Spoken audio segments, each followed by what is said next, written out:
Assalamualaikum warahmatullahi wabarakatuh. Waalaikumsalam warahmatullahi wabarakatuh. Waalaikumsalam warahmatullahi wabarakatuh.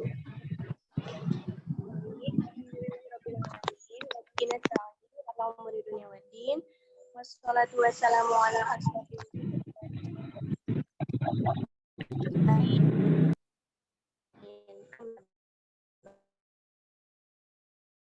panjatan, puji dan syukur kehadirat Allah Subhanahu wa taala yang mana Allah telah memberikan kita nikmat Islam, nikmat sehat sehingga kita dapat berkumpul kembali di diskusi kali ini.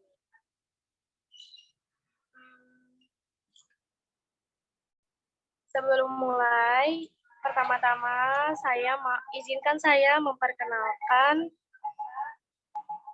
anggota kelompok saya yang akan memaparkan materi pada hari ini. Yang pertama, saya sendiri, Naila Khairunisa, sebagai moderator. Ada Muhammad Rifki Ramdhani sebagai pemateri, Muhammad Yasin sebagai pemateri, Sinta Rahmadani sebagai pemateri, Tia Latifah sebagai pemateri, dan Bagus Kamajaya sebagai pemateri.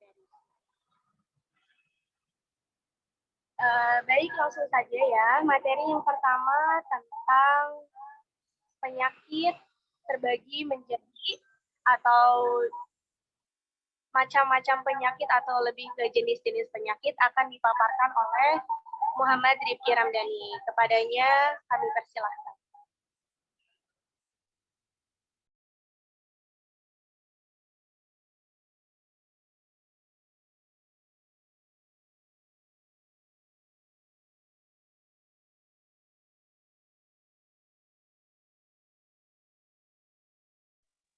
Mohon maaf, Muhammad Rifki Ramdhani, mute-nya. Oh iya.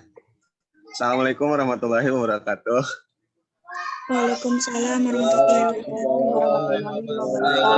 Wabarakatuh. Madu. Allah Rabbi sholli li sadri wa yassir li amri wa hlul 'uqdatam min lisani yafqahu qawli ya fatahu ya alimu ya razaqu ya karim. Madu. Slide yang pertama.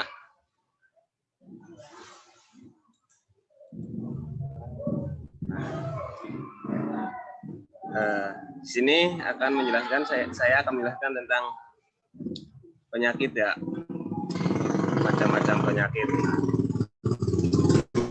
Penyakit itu pada dasarnya ada penyakit jasmani atau bisa dibilang ada penyakit dohiriyah, ada penyakit batinnya, penyakit batin, ada juga penyakit dohir gitu. Slide berikutnya.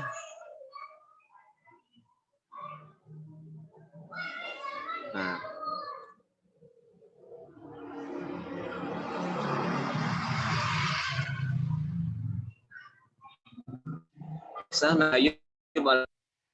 seperti yang kita ketahui bahwa Nabi Ayub alaihissalam adalah nabi yang sangat sabar dalam menghadapi cobaan yang diberikan oleh Allah.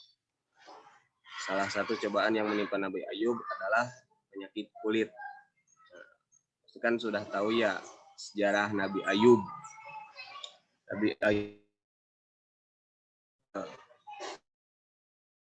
beri cobaan oleh Allah berupa penyakitnya itu bukan tapi penyakit kulit. Seperti apa penyakit kulit? Ya intinya seperti penyakit kulit. Tapi Nabi Ayub sabar gitu dalam menghadapi cobaan itu. Gitu. Lanjut step berikutnya.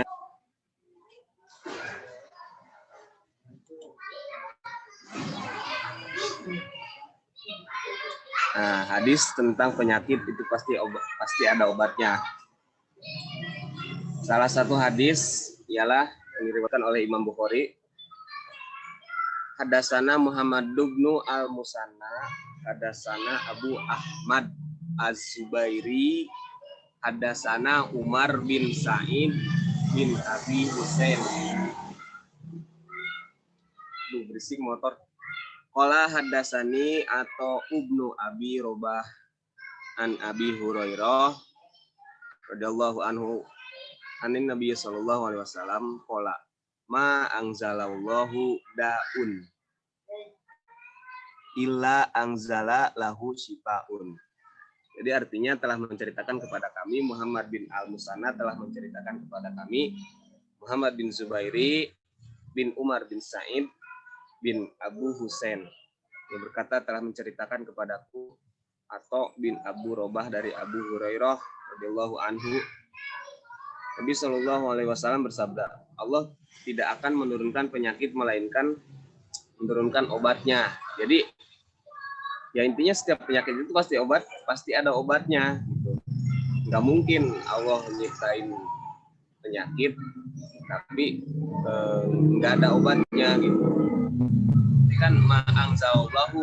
Jadi setiap apa yang diturunkan oleh Allah ila angzalalahu sifaun, kecuali itu pasti ada obatnya.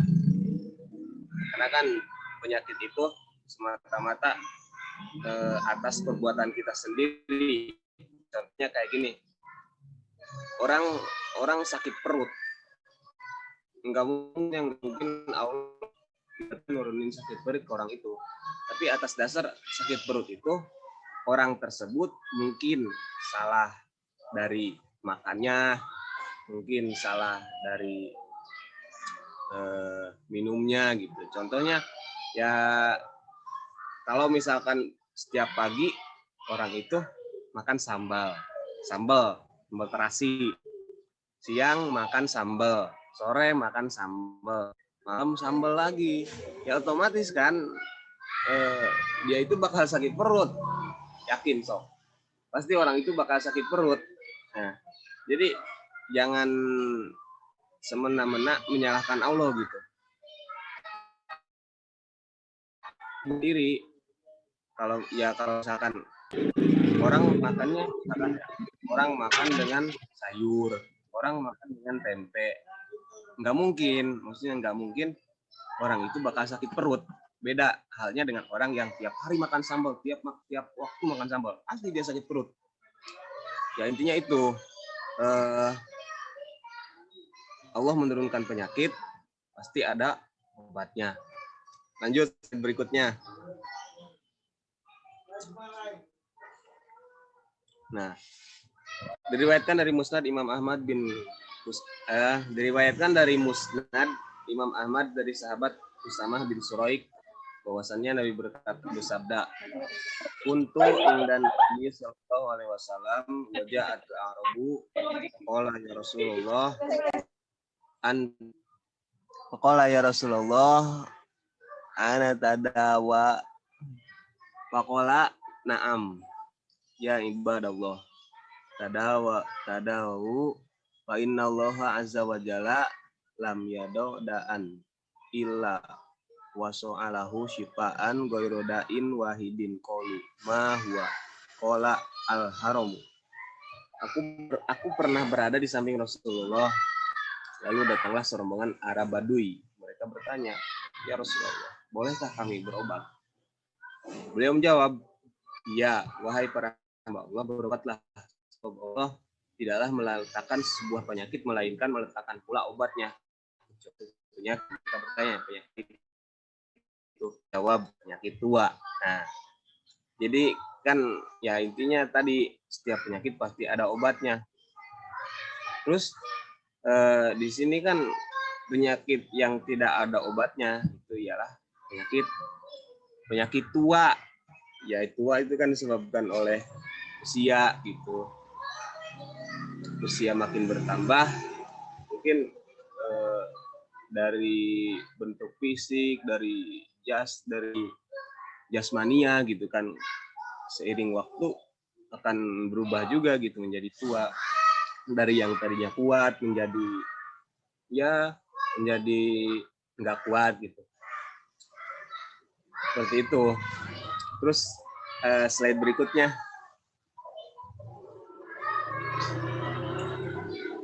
Nah, dalam riwayat Abu Dawud dari Abu Darda yang telah dimarfu'kan, sungguhnya Allah menjadikan bagi setiap penyakit obatnya, maka berobatlah dan janganlah berobat dengan yang haram-haram.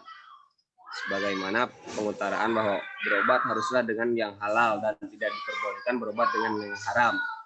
Jadi kan berobat, ya kalau misalkan selagi obat halal itu masih ada, jadi obat haram itu tetap nggak boleh. Itu. Ya demikian yang dapat saya sampaikan ya. Kurang lebihnya mohon maaf. Wabillahi taufiq wal hidayah. Assalamualaikum warahmatullahi wabarakatuh. Waalaikumsalam warahmatullahi wabarakatuh. Waalaikumsalam warahmatullahi wabarakatuh.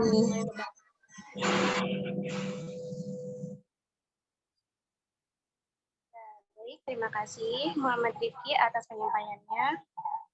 Materi selanjutnya mengenai pelajaran yang dapat dipetik dari hadis tadi, yaitu hadis tentang setiap penyakit pasti ada obatnya, yang akan disampaikan oleh Bagus. Kepadanya kami persilahkan.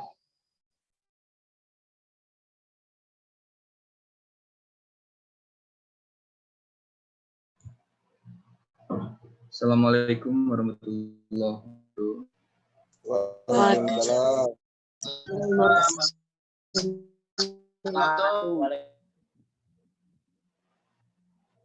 Jadi pelajaran yang dapat dipetik dari hadis yang tadi disebutkan oleh saudara Rifki, dapat ditarik kesimpulan bahwasannya Allah tidak menciptakan penyakit, melainkan Dia juga menciptakan penawar atau obatnya.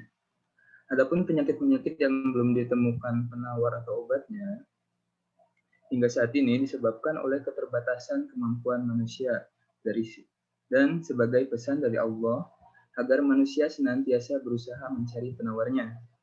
Memang penyakit dan kesembuhan datangnya dari Allah. Namun sebagai manusia, apabila ditimpa suatu penyakit, kita dituntut berusaha untuk sembuh, diantaranya dengan berobat. Berobat diwajibkan dengan obat-obatan yang halal. Namun apabila dalam kondisi darurat, seperti penyakitnya dapat mengancam keselamatan jiwanya, kemudian tidak ditemukan obat-obatan yang halal, maka diperbolehkan mengkonsumsi obat-obatan yang terbuat dari bahan-bahan yang haram. Namun, hanya sebatas kebutuhan dan tidak boleh berlebihan. Terima kasih. Selanjutnya, apakah ada obat alami yang disebutkan di dalam Al-Quran? Kembali ke moderator. Baik, terima kasih atas penyampaiannya. Materi selanjutnya mengenai apakah ada obat alami yang disebutkan dalam Al-Quran yang akan dipaparkan oleh Cinta. Kepadanya kami persilahkan. Baik, terima kasih kepada moderator. Dilanjut, apakah ada obat alami yang disebutkan di dalam Al-Quran? Jawabannya ada ya, diantaranya yaitu ada madu, minyak zaitun, buah delima, jahe, dan juga susu kambing.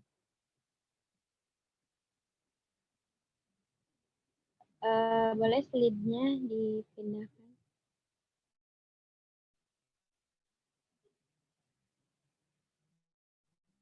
Nah, yang pertama itu ada minyak zaitun.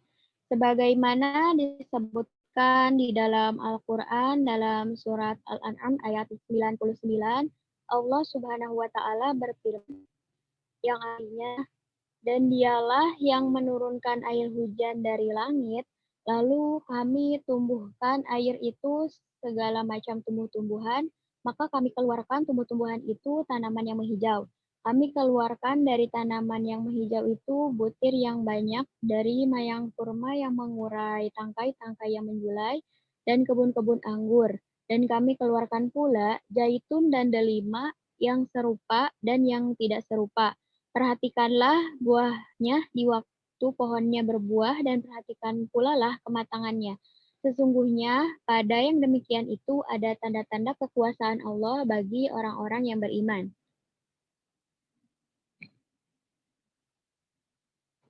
Nah, dari sini bisa disimpulkan kalau minyak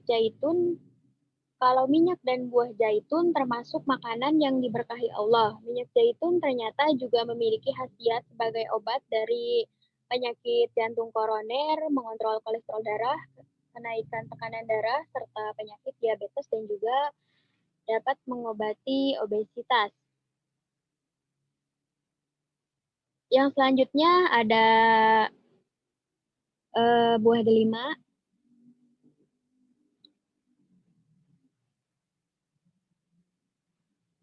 Nah, baik. Delima disebutkan dalam Al-Quran surat Ar-Rahman ayat 68 sampai dengan 69. Allah Subhanahu wa Ta'ala berfirman yang artinya di dalam keduanya ada macam-macam buah-buahan dan kurma serta delima. Maka nikmat Tuhan kamu yang manakah yang kamu dustakan?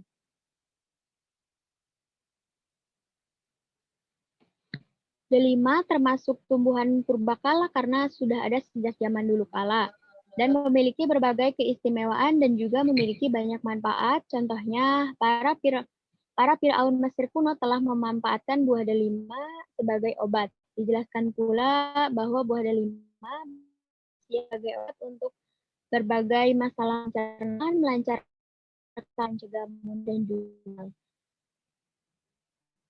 Yang selanjutnya yaitu ada madu ya.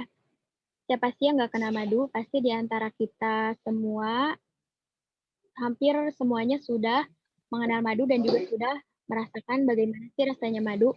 Nah, madu juga disebutkan di dalam Al-Quran dalam surat An-Nahl ayat 68 sampai dengan 69.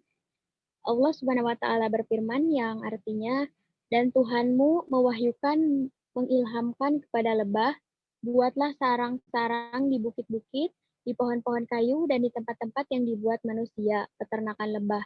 Kemudian makanlah dari tiap-tiap macam buah-buahan, dan tempuhlah jalan Tuhanmu yang telah dimudahkan bagimu. Dari perut lebah itu keluar minuman madu yang bermacam-macam warnanya. Di dalamnya terdapat obat yang menyembuhkan bagi manusia. Sesungguhnya pada yang demikian itu benar-benar terdapat tanda-tanda kebesaran Tuhan bagi orang-orang yang memikirkan. Nah, berbagai penelitian juga menyebutkan bahwa madu ampuh mengobati luka pada kulit, menghaluskan kulit sebagai obat jerawat hingga mengandung antioksidan yang ampuh melawan radikal bebas, penyebab berbagai penyakit. Madu juga dipercaya mencegah kolesterol dan mengobati penyakit asma. Selanjutnya yaitu ada jahe.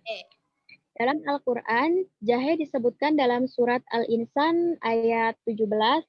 Allah Subhanahu wa Ta'ala berfirman yang artinya di dalam surga itu mereka diberi minuman segelas minuman yang campurannya adalah jahe.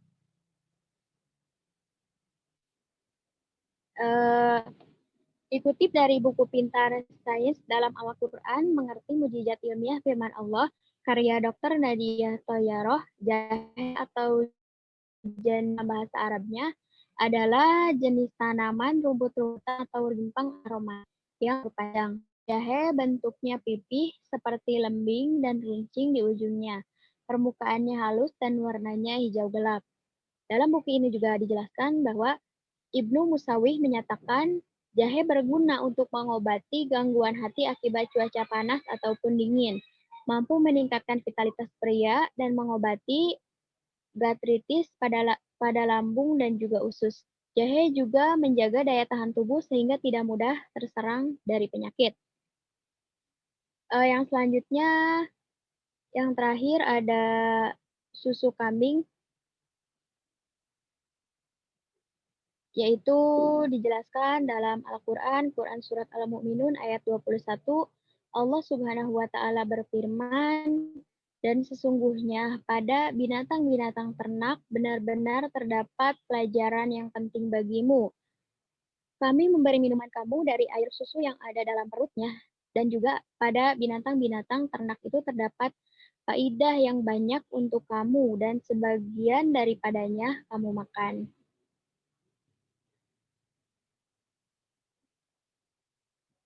Jadi di sini disebutkan kalau susu kambing itu mengandung berbagai khasiat untuk kesehatan. Susu kambing juga mengandung berbagai nutrisi yang diperlukan oleh tubuh kita ya. Susu kambing juga terbukti mampu membantu penyembuhan saluran pencernaan yang baik untuk bayi maupun juga orang dewasa. Mungkin cukup sekian yang dapat saya sampaikan. Selebihnya saya kembalikan kepada author.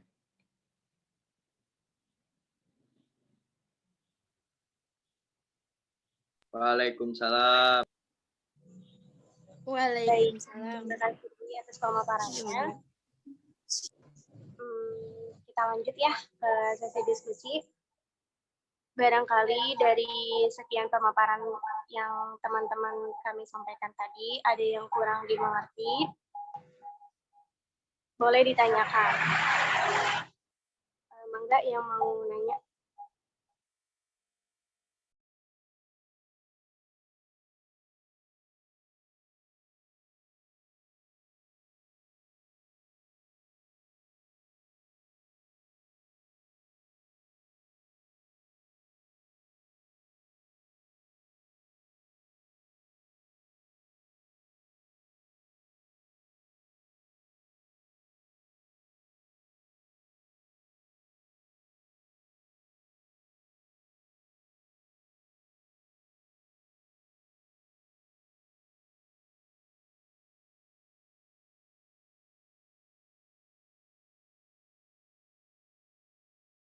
Waalaikumsalam warahmatullahi wabarakatuh. Waalaikumsalam warahmatullahi wabarakatuh.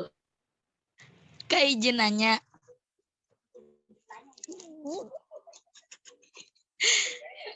Apakah pengobatan secara spiritual itu ada pada zaman Nabi Muhammad? Contohnya seperti ruqyah, apa hukumnya pengobatan dengan cara ruqyah, Kak? Sekian, Terima kasih atas pertanyaannya. Kami akan diskusikan terlebih dahulu jawabannya. Dari yang lain, ada yang mau bertanya? Saya Kak. Assalamualaikum warahmatullahi wabarakatuh. Waalaikumsalam warahmatullahi wabarakatuh. Waalaikumsalam warahmatullahi Saya mau wabarakatuh. bertanya, Kenalan diri apakah ada dulu. lagi penyakit yang ada di zaman Nabi? Sekian, terima kasih. Maaf, diulang pertanyaannya. Tadi terputus. Apakah ada penyakit di zaman Nabi selain penyakit yang dialami Nabi Ayub? Di zaman Nabi apakah ada lagi penyakit? Nah, ya, terima kasih.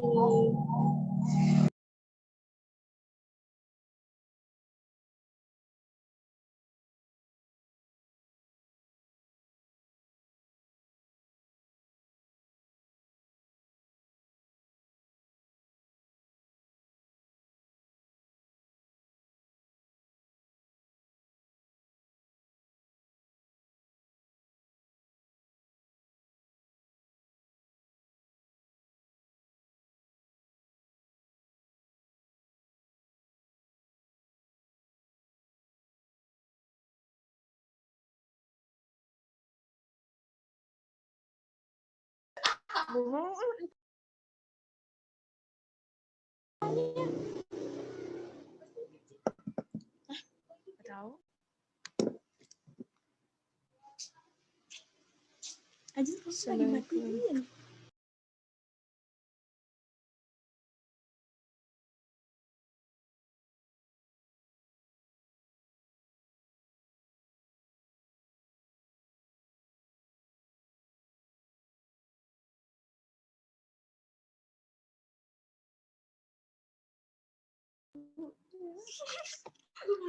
Ayo, kamu yang ngomong, aku mau nanya.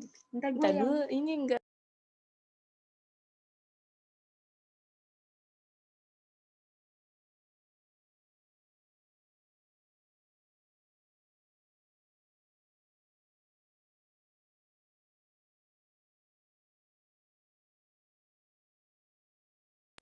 Kok kayak udah tadi? Gimana? Kak izin bertanya. Kak nih. izin bertanya. Enggak nanti. Iya, mangga silahkan. Jangan lupa perkenalkan diri dulu ya.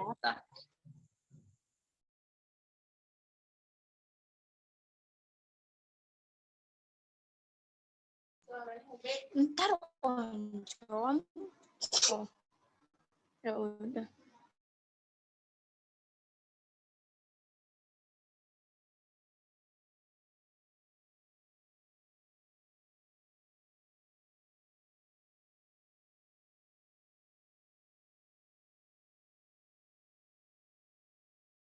Kak, aku mau nanya.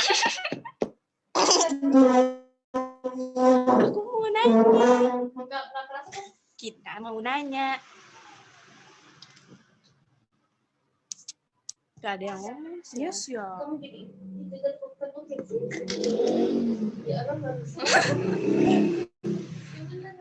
Kita mau nanya. Iya, mau nanya apa deh? Sebel deh. Mangga kalau mau nanya. Apa? Pertanyaannya.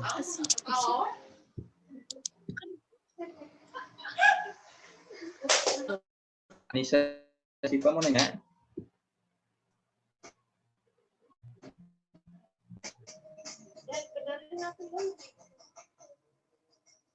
Nah. belum nih. Enggak, maksudnya jaringannya.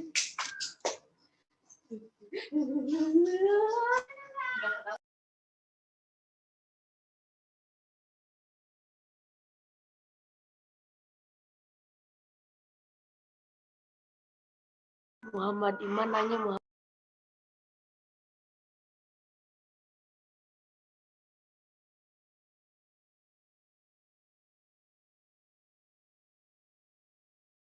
Nurul Iman.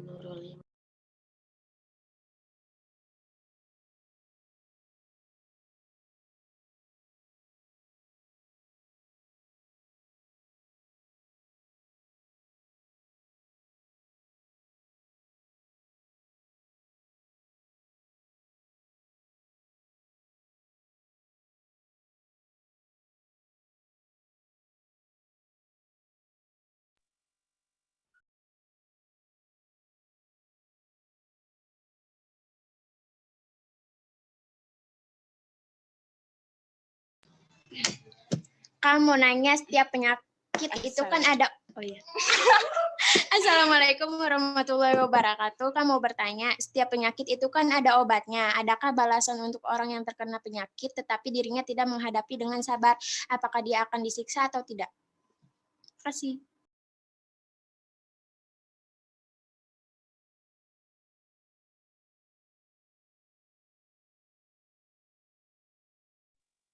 Terima kasih banyak atas pertanyaannya ya.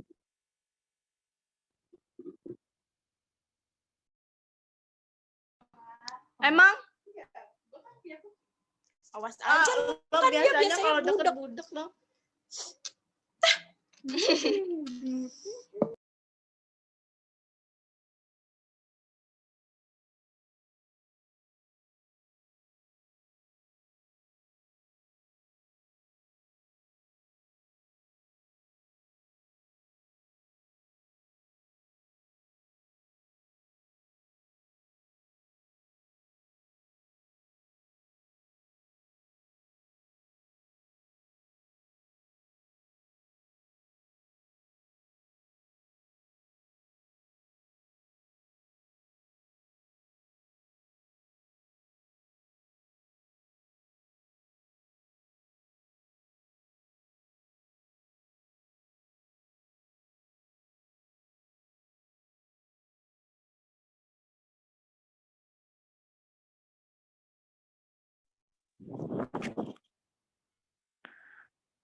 Terima kasih atas semua pertanyaan.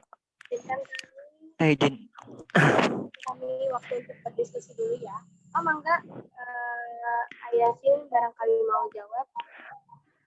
Izin menjawab pertanyaan dari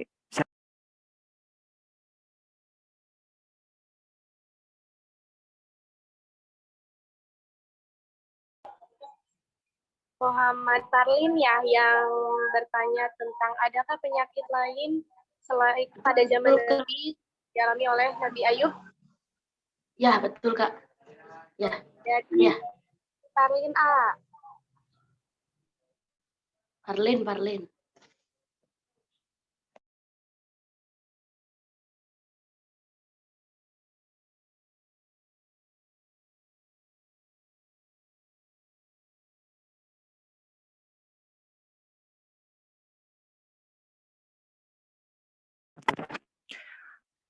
izin menjawab pertanyaan dari Perlin tentang tentang penyakit selain zamannya Nabi Ayub, yaitu ada itu penyakit kusta dan lepra ya.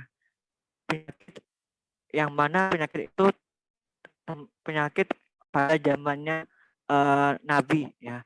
Yang mana penyakit tersebut itu bisa dapat menular dan juga bisa mengakibatkan kematian. Nah, intinya penyakit selain zamannya Nabi Ayub yaitu penyakit kusta dan lepra ya.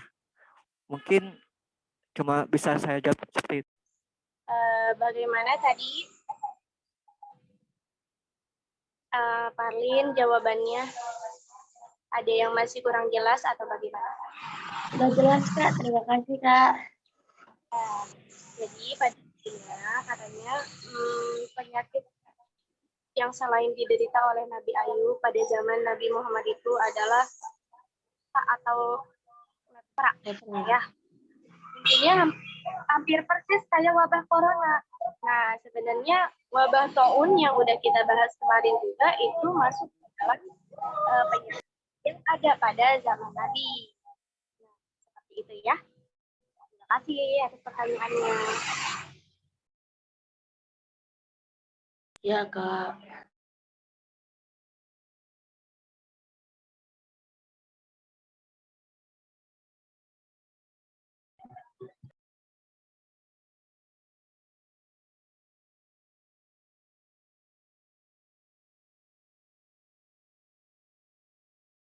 Farhan.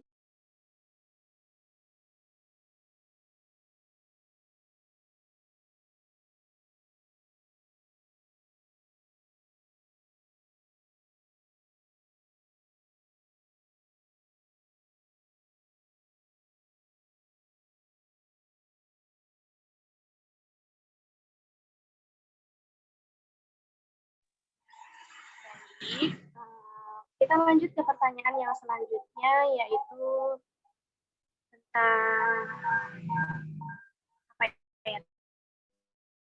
Pengobatan yang spiritual itu ya dengan di zaman Rasulullah atau di zaman Nabi. Pertanyaan tersebut akan dijawab oleh Saudari Tia. Kepadanya kami persilahkan.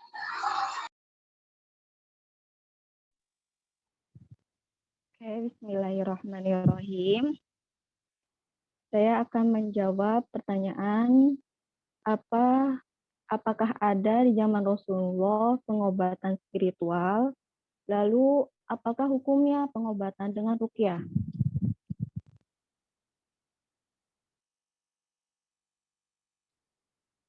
Banyak penyakit yang dialami oleh manusia dengan berbagai macam faktor dan penyebabnya ya. Mulai dari bersifat jasmani, rohani, hingga yang diduga karena gangguan jin. Semua dapat mempengaruhi kondisi kejiwaan. Akan tetapi, gangguan jin dapat diketahui tentunya setelah medis angkat tangan karena tidak sanggup lagi menanganinya. Sungguhnya Allah yang dapat menyembuhkan berbagai macam penyakit di atas. Adapun yang dapat dikerjakan manusia dalam rangka ikhtiar ya membantu kesembuhan orang sakit hanyalah sekedar menerapkan teori dan berusaha dari pengalaman yang ada. Begitu juga terapi ruqyah tidak bisa berpengaruh dengan sendirinya tanpa izin dari Allah Subhanahu wa taala. Penyembuhan melalui terapi ruqyah tidak boleh dilakukan dengan jarak jauh ya, harus secara langsung. Terus apakah di zaman Rasulullah pengobatan spiritual atau seperti ruqyah itu ada? Ya, tentu ada.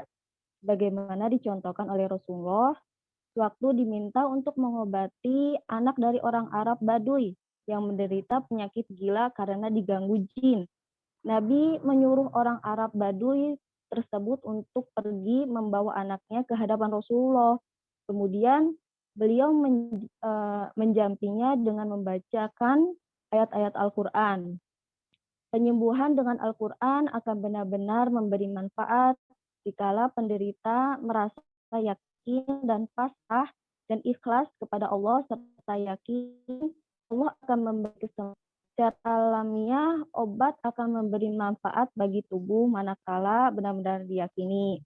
Ruqyah bukan sekedar bacaan jampi-jampi ya, akan tetapi lebih luas lagi, yaitu kalimat thayyibah yang dimuliakan sebagai pelindungan dan penjagaan dari segala penyakit. Sehingga bagi peruqyah diperlukan pengetahuan yang cukup untuk bisa memahami hakikat dari gangguan jin serta memiliki iman yang kuat dan jiwa yang bersih.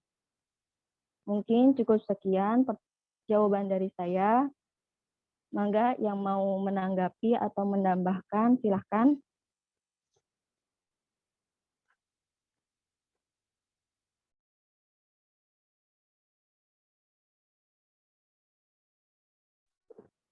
Gimana Teh Nurul jawabannya? Sudah Teh.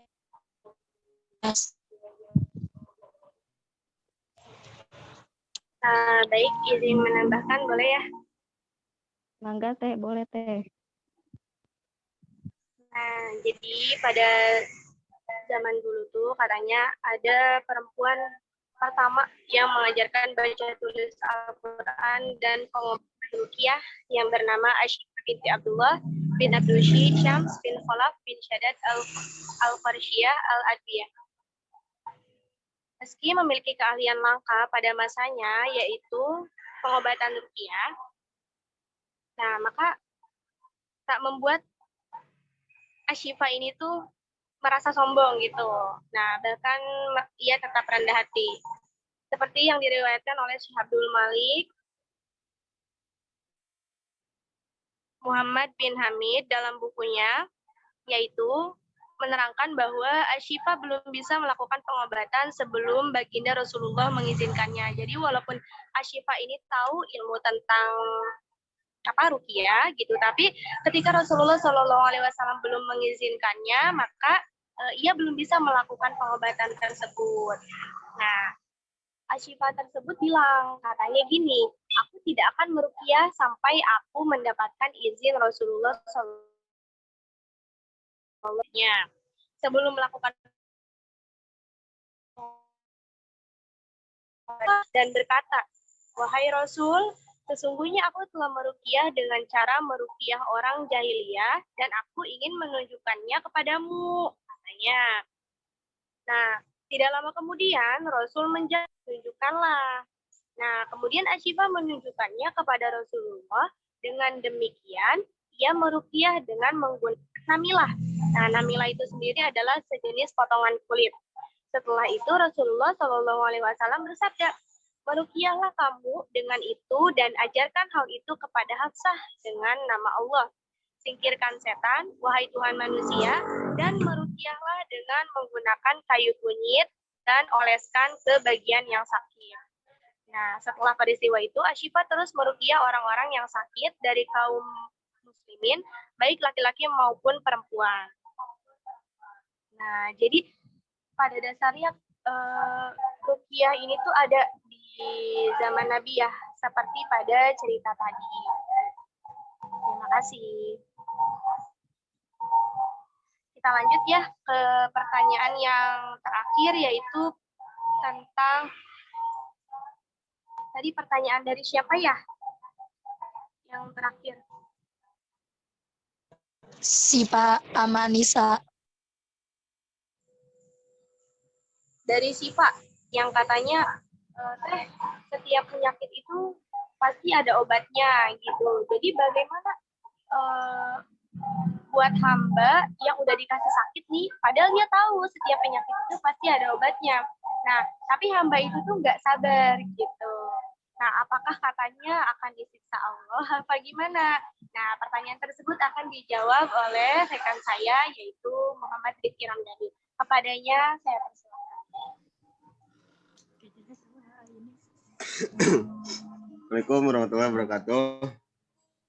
Waalaikumsalam warahmatullahi wabarakatuh. Waalaikumsalam warahmatullahi wabarakatuh. Jadi kan memang Allah memang menurunkan penyakit pasti ada obatnya.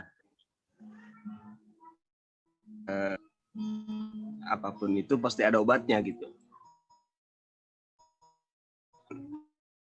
Jika orang yang sakit pun tidak ada obatnya, dia tidak bersabar.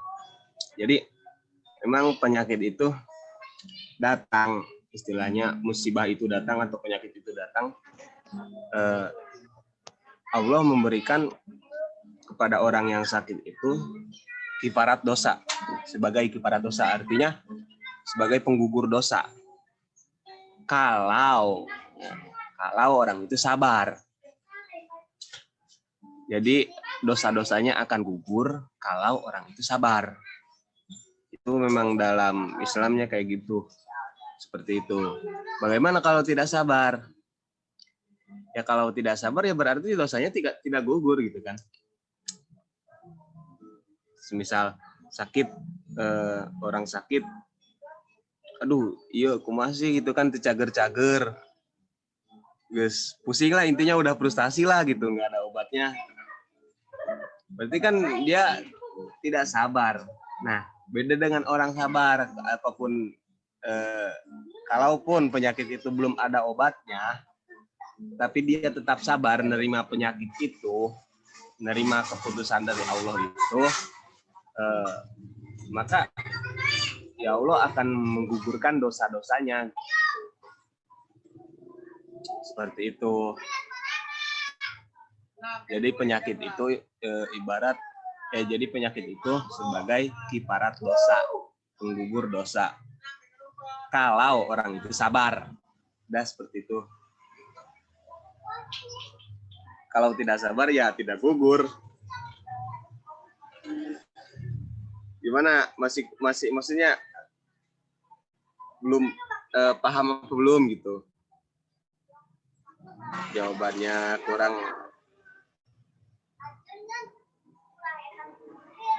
Gimana tadi Nisa, Siva, jawabannya mudah dimengerti atau enggak? Sudah.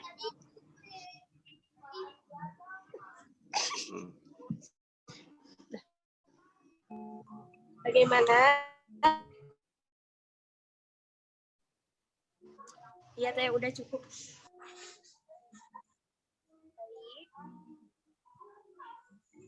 Ada lagi yang mau bertanya? Izin menambahkan Teh. Salam. Oh iya. Ya, jadi dari sama pertanyaan warahmatullahi wabarakatuh. Waalaikumsalam warahmatullahi wabarakatuh. Kak mau bertanya, bagaimana kisah penyakit taun pada zaman Rasulullah? Ya seperti sekarang mah COVID gitulah.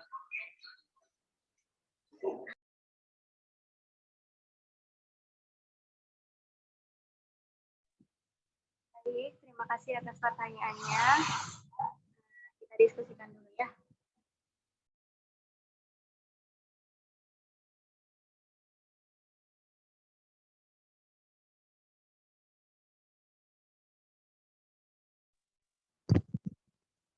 Ingin menambahkan pertanyaan dari Siva dan Nisa ya. Nisa, Siva ada? Ada. Jadi ketika kita diberikan suatu musibah yaitu sakit ya, mungkin obat yang paling manjur ya di antara semua obat yaitu ikhlas ketika menerima cobaan yang diberikan Allah ya. Mungkin saat ini Allah memberikan kita cobaan sakit yaitu karena Allah sayang sama kita, ingin mendekatkan lagi, muhasabah diri. Jadi kita bisa introspeksi diri. Jadi apakah kita kurang bersyukur atas nikmatnya sehat gitu. Mungkin Allah ingin kita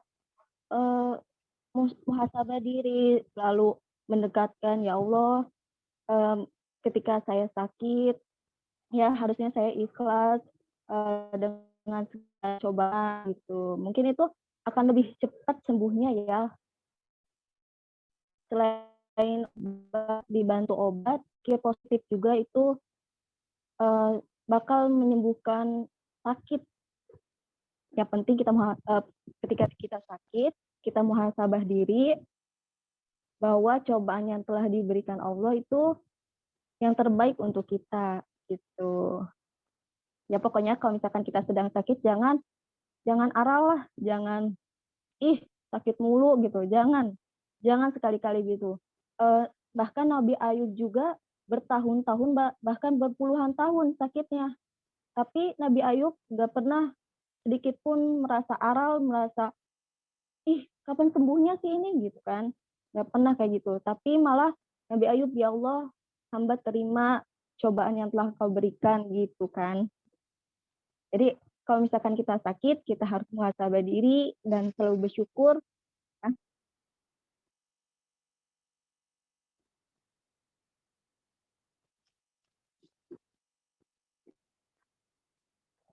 Mungkin itu saja tambahan dari saya. Kurang lebihnya mohon maaf. Saya kembalikan kepada moderator. Terima kasih Devia atas tambahan jawabannya.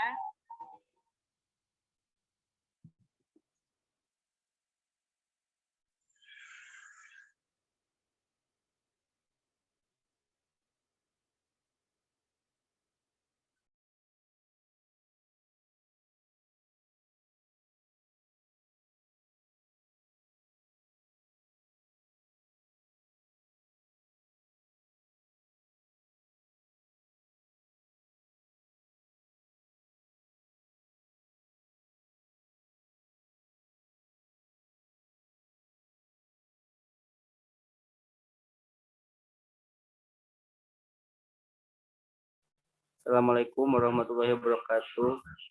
Dan info sekarang jam 15:11.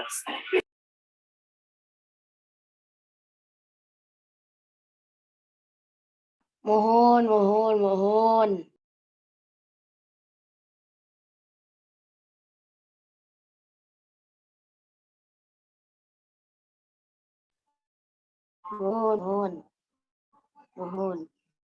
Atur nuhun infona.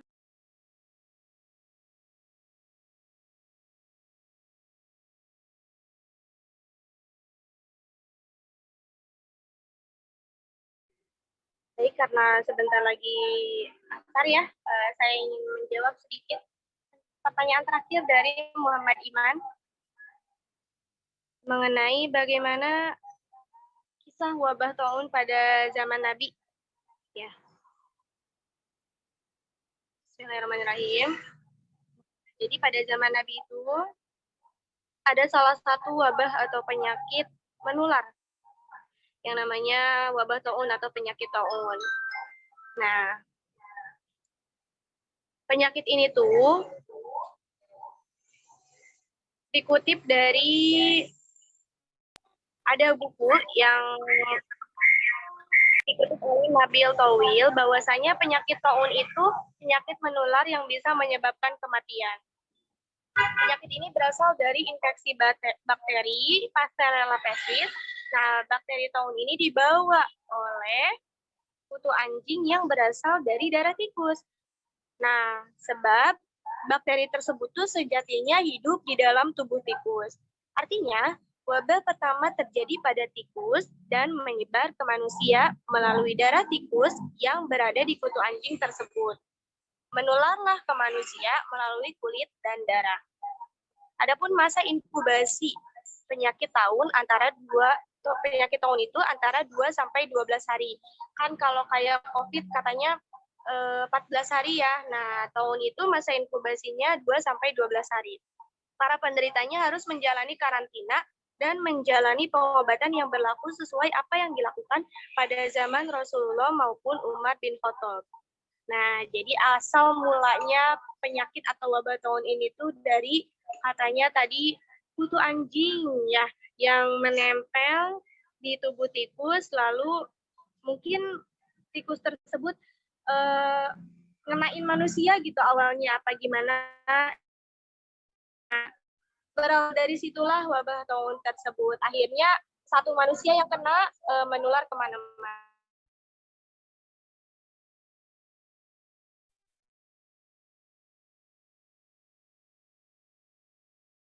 Bagaimana Muhammad Iman?